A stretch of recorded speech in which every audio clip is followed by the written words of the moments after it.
Hello everyone, it's Kate Henwood here from Kate Henwood Photography. Delighted to be one of your speakers this year for Chichester's Festival of Learning. My topic today is keeping your business visible, high-vis or invisible. So the things that I'm going to talk to you about today are really fairly basic, but they're just fundamental things that you need to be thinking about with your business, and just things that are easy to do to keep your business in the public eye and so that people remember you. So what helps to keep your business visible? What makes your business visible? Well, one of the first things that you need to look at is your branding. So what is branding? Branding is the promotion of a product or a company by means of advertising and distinctive design. That's the technical explanation. What does that mean? What does that look like? What that looks like is the things that people recognize you for as your company. What do they look for if they're looking out for you? So firstly, your branding needs to identify you. It needs to clearly show your logo and your business name, because your business name and your logo is something that people hopefully will see a lot of. It needs to explain what you do. So my branding, my logo, as you will see on the slide presentation that is attached to this video, is Kate Henwood Photography. It tells you my name, it tells you what I do. And it's a really clear logo, which makes it really easy to see and easy to recognise. Your branding needs to tell a bit of a story.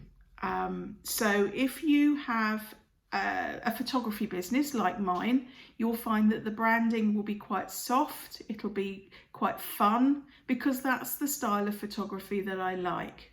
Now, if I was advertising a firm of solicitors, I might have something that was a bit more formal, a bit less colourful, and something that was very authoritative. Your branding needs to appeal to your customer, because along with your face, that's what it is that your potential customers will see first, and that's what will draw them in. So if you want to appeal to high-end exclusive clients, you need to have a logo and branding that is absolutely spot on. There's no room for being fluffy or glittery. It needs to be chic and stylish. Your branding needs to be adaptable. It's wonderful to have a logo that you can put onto everything, and that's absolutely fine.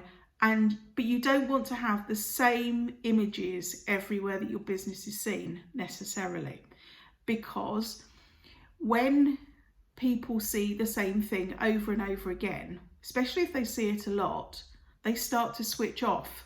And what you want them to do is you want them to see your logo and go, oh, that's Kate Henwood Photography. So you have an element of your branding that people see all the time. So that would be your logo. And then you have different themed pictures that represent your business. And you can interchange those depending on what it is that you're advertising, what you're trying to show, and what you're trying to talk about. Your branding really needs to be fairly timeless. It's something that you're going to invest some money in, and you don't want to be recreating it every 5 minutes. So think of your branding as being something long term. It's fine to have bits of branding that you use for a specific project, but your basic logo needs to stand the test of time. But it also needs to allow for expansion, because if your business takes off, you want to be able to use that same branding, maybe in different countries, different cultures, different societies. So you need to make sure that there's nothing within your branding that is going to prohibit you from using it wherever you want to use it. So nothing offensive, nothing that anybody's going to take offense to. Just keep it simple, straightforward, but effective. And finally, this is something that you need to think of when you first set up your business. Does your business name pass the radio test? Now you're going to be asking me, what's the radio test? This is something I discovered when I was doing my research for this talk. The radio test, if you imagine that you are being interviewed on the radio, so there's no visuals, no nothing. If the interviewer said to you, so Kate, what's the name of your business? And you tell them, it's Kate Henwood Photography. The audience would be able to go to Google, put in Kate Henwood Photography, and the chances are they'd find it. Some businesses have really quirky names, which is great because it makes them unique, but it also makes them quite difficult to find if you don't see them written down or if they are just spoken. And the same goes for names that are spelt differently to the way you'd expect them to be spelt. So if you spell skills, S-K-I-L-L-S, and replace the S at the end with a Z, and then search for it on Google, you're going to have a hard job finding the right one because the sounds as though it should be S-K-I-L-L-S, not S-K-I-L-L-Z. So it's just little things to think about. Your branding, if you are creative and you are able to design your own, will save you some money if you do exactly that and design your own, especially when you're starting off. Because let's face it, when you start a business, money is scarce. However, if you want to have real good, professionally designed branding that will stand the test of time and will look good, will be in the right formats for everything that you want to do, you need to be prepared to invest a little bit in it. It's part of your marketing. It's part of the bread and butter of what your business is. It doesn't have to cost a fortune. And if you find the right designer, you can have something that you're really proud of and really represents your business. The best way to find out which designer to use is to have a look at other people's branding. Find a brand that you like or somebody local that you like and ask them who did their branding. Because if they're happy with it, they're going to be more than happy to recommend their designer to you. And then give the designer a call, give them your brief, give them your budget and ask them if they can help you. And at the end of the day, if you don't like it, you've got the opportunity to say, well, actually, this doesn't quite work for me. But actually what I wanted was this. Just don't mess them around. But they are the professionals. You wouldn't attempt to change a tyre using the wrong tools. So get a designer to sort out your branding for you. Where will you use your branding? In short, you're going to use your branding everywhere. And just remember that your branding could be on anything from a logoed t-shirt that you wear for work. It could be on a pen. It could be on a fridge magnet. It could be on the side of a bus. It could be on a billboard. So whatever you have needs to be simple and straightforward, and it needs to be adaptable so that it can expand to any size. So think anything from a postage stamp to a billboard and you won't go far wrong. So that's branding. Next, we're going to go on to social media and your online presence. Social media has really taken off in the last few years, and you'll find that your business will work better on some social media platforms than others. It might be that your target audience is the Facebook generation. It might be the Instagram generation if you have a very visual business. It might be a combination of the two. But you don't have to be on every social media platform. It's much better to be on a couple and use them really well than to try and be on all of them and not put in as much work or get as much out of it because you're spreading yourself too thinly. When you decide which platforms to use and you start to build up your following by putting posts on your page and interacting with people, you'll gradually develop insights on platforms like Facebook where you can actually find out when your followers are online. This is really important because this can then direct when you post to get the most engagement. The times that your your customers and your potential customers are online might seem really weird to you, go with it, because the analytics that you'll get from your social media are likely to be right. And this will help you to decide when you post and how often you post and what sort of posts get you the most interaction. Because interaction is the thing that gets you more followers. If you think of social media as a conversation, it's not all one-sided. It's not all about you. You want to find out what your customers want, what your customers think, what your customers like. So every post that you put up needs to have a call to action. It needs to have something for them to do or to answer or to give an opinion on. And when they give their opinion, it's a perfect opportunity for you to start up a conversation with them and to acknowledge the comment that they've made or the reaction that they've made. Because if you interact with them, they'll interact more with you. And the more that you interact and the more that your followers interact with your page, the more that that social media platform will show it to more people.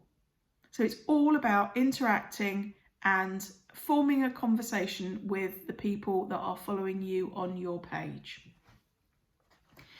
Now, what you put in your posts needs to have some value to the people that are reading it. So it either needs to be useful, it could be a handy hint, it needs to be educational, so it might tell them something a little bit more about your product or your service. It might be inspiring, it might be a real good feel-good story about either a testimonial that a client's given you or something that's happened at something that you've done, or it might just be funny. Or it could be a combination of all of those, but it needs to add value. And when you are working with other people and other businesses, it's really important that you acknowledge them. And we do that with tagging. Now, tagging can be a bit of a grey area. Some people overuse it, some people underuse it. It's really lovely to acknowledge when a business or a company or an individual has helped you or has worked with you or you've worked with them. Tag when it's appropriate. If you excessively tag, it just looks spammy and then it turns people off and they get annoyed. So don't do it. The same thing goes with hashtags. Hashtags are predominantly for use on Instagram. So it's just remembering that that's where hashtags go and not all over Facebook. They don't do anything if you put them on Facebook, but they do if you put them on Instagram. And to learn more about hashtags, you need to be speaking to a social media expert, not to me, because the social media experts know exactly how to use them. And it's a brilliant training to do. On your social media platforms, make sure that all your details are up to date. There's nothing worse than clicking on a link on a Facebook page and it brings you up with a 404, this link is broken error. Or you put you click on it to send an email or to make a phone call and the phone number's disconnected or the email address is incorrect. It just looks a little bit unprofessional. So periodically just go around and check that all your social media details are right. And finally, with social media and your online presence, if technology isn't your thing, and let's face it, we're not all techno geeks, some of us just muddle through and manage to do as much as we can, get somebody else to look after it for you. Whether that's looking after your website and keeping it up to date, whether that's writing and scheduling your social media posts, that's absolutely fine. We all have our strengths, and if social media or tech isn't one of yours, then find somebody who loves doing it as much as you love doing the thing that you do best. At the end of the day, you've spent money on things like your website. Let's get somebody looking after it properly for you and making it work for you. So that brings us on to my third way of keeping your business visible, and that's networking. Networking is an absolute passion of mine. I love my networking now. I never used to, but I love it now. So people buy from people that they know, like, and trust. And when you go networking, you meet a whole raft of people who can really help you in your business. Not necessarily by doing anything, but from what they know and the people that they know and the contacts that they have that might be useful to your business. And consequently, you will be of benefit to them because you will know people who will be useful to their business and to their circle of friends. So getting your business out there through networking takes time and effort. It doesn't happen overnight, but networking is invaluable and introduces you to other people and other businesses who can help you spread your marketing message. So you've plucked up courage, you've gone to a networking meeting and you're confronted by a room full of people or a Zoom meeting full of people. But your networking goes much further than that. It's not just the people that are in the room or on that Zoom call. It's every single person that they know and that they connect with. So their friends become your friends, their contacts become your contacts. So it's useful to get to know what it is that people do and who they work with and how they work. So booking a one-to-one with somebody that you've never met is really valuable. It's not about what you can sell them or what they can sell you. It's about the connections that they have and the connections that you have and how they can work together. Networking doesn't have to be a breakfast meeting. I know a lot of networking tends to be very early morning, and for those of us with young families or with other things going on at home, you can't always get out at 6:30 in the morning. And let's face it, who wants to get out at 6:30 every week? I certainly don't. So find a networking group that works at a time that works for you, because it's like a gym membership. If you have a networking meeting at 6:30 in the morning, even though you've paid lots of money to go and be part of that networking group, are you going to go? Probably not. Find one that's at coffee time, you're more likely to go, if that's how you work. So as I say, networking isn't just about sales, it's about building relationships. So please don't go along to a networking meeting thinking that you're going to sell on the first occasion. It takes many, many bites at the cherry before you actually necessarily come away with that sale. But when you do, it'll be a real genuine sale that will make you feel really, really good. And you'll know that you've sold in the right way and that people have bought from you because they trust you. Try different networking groups. There isn't a one size fits all. And just because one networking group works for somebody doesn't mean it'll work for you or for your business. There are lots out there. Give them a go. Most of them will give you a free meeting or a couple of free meetings, especially if you go along with somebody's guest. So it's always worth going along. You've got nothing to lose, and you might even make some new contacts. And when you come away from a networking meeting, you'll come away with a stack of business cards. It's brilliant. You've got all of these people's information, and you look at those business cards and you're thinking, oh yes, they do this and they do that, and that's brilliant. But it doesn't end there. Those connections are not going to work for you unless you make them work. So the fortune is in the follow-up. It's really important that you drop those people a line and just say, oh, it was lovely to meet you at the networking meeting. I'd really love to talk to you a bit more about what it is that you do and explain what I do in my business. When would be a good time to have a coffee and a chat? It's as simple as that. Sometimes they'll come back to you and book a one-to-one, sometimes they won't. It's fine. No, you can't work with everybody. But if you don't follow up, you're never going to change your business and make those connections. The other thing to remember is that networking isn't a sprint, it's a marathon. You're in for the long haul. Build those relationships slowly, and those relationships will last a lifetime. It needs persistence, it needs work, it needs training, it needs flexibility, and most of all, it needs you to enjoy it, because if you enjoy something, you'll put more effort into it and it'll work much better for you. Networking is also a support system. As I say, it's not about the sales necessarily, it's about the support. And you'll find that when you work on your own, it's really nice to have a networking group that you can swap ideas with, or you can say, oh, I'm having this problem with this, can anybody help me? Because there'll always be somebody that's had that problem before or can help you work through it. And yet it is a two-way process. You need to be prepared to give as well as to take. There are opportunities that arise from networking. My message would be never say no to an opportunity, because no closes doors. Maybe or yes opens you up to the possibility of whatever that opportunity is, and you never know where it's going to lead. I've said yes to a few things that I really probably should have said no to, but do you know what? We've had fun. Might not ever do it again, but I've done it. I've been there, I've said yes. So apart from those opportunities, networking also leads to opportunities to collaborate. So an event shared is quite often an event halved, unless you're a bit like me and like to be a bit of a control freak and do it all yourself. However, it does also mean that you've got somebody else you can spark ideas off and who can help you get people to your event because they know people too. Sponsorship is another thing that can come out of collaboration and networking. It could be that it's just a financial interest that you have. It might be that you have real hands-on opportunities with whatever the event is. So you need to check out, does the event that you're sponsoring reinforce and uphold the values that you have as a business? If you suddenly find that there's something fundamental that you just simply don't agree with and you are a key sponsor, it doesn't look too good on your business.